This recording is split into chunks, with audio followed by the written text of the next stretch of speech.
Britain's attitudes to entrepreneurship and small business creation have been utterly revolutionised since the 1970s. In 1971, there were just 820,000 small companies in the UK. Today, there's 4.8 million businesses, nearly all of which are small firms. It's a complete and utter transformation. It used to be very rare to find a small business in the 1970s. Most people worked for much larger firms. There was a paternalistic culture. People were less risk-loving. They were much less likely to set up their own businesses or go it alone. And in fact, the number of small businesses has kept on rising at an accelerating rate. There's an extra 500,000 small businesses in this country over the past 5 years since the start of the crisis. Now, these figures are in some ways extremely good, but there's also some problems with them and some things we need to resolve if we are to make the UK economy more resilient and more robust. The first fact is that out of the 4.8 million small businesses,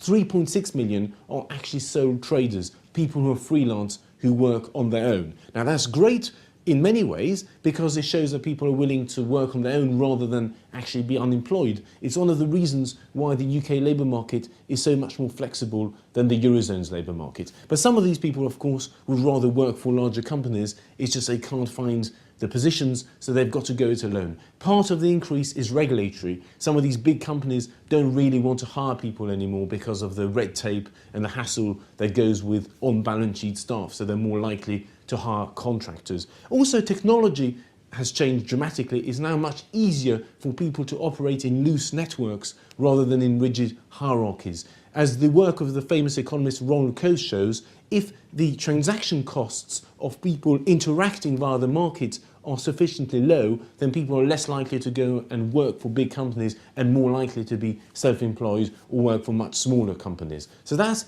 a really important trend. It's largely good news with some caveats. But the bad news is that the number of companies with 2 employees, in other words, when a sole trader is actually successful and hires their first new employee, well, that number has actually gone down by 12% since 2000. And since 2000, the number of sole traders has gone up by 40%.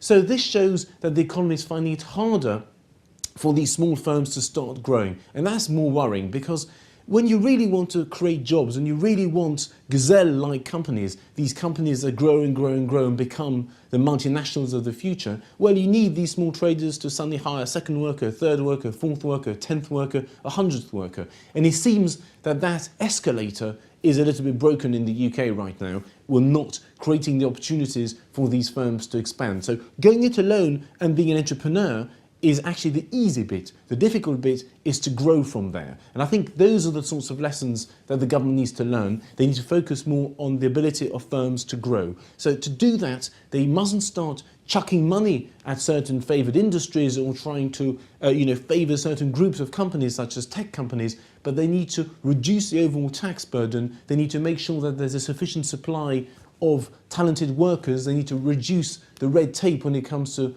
hiring more people. They've done some of that, but they need to go further. And they need to put in place the overall conditions for greater economic growth. That's how these new small businesses will grow, and that's how the employment revolution will continue in this country.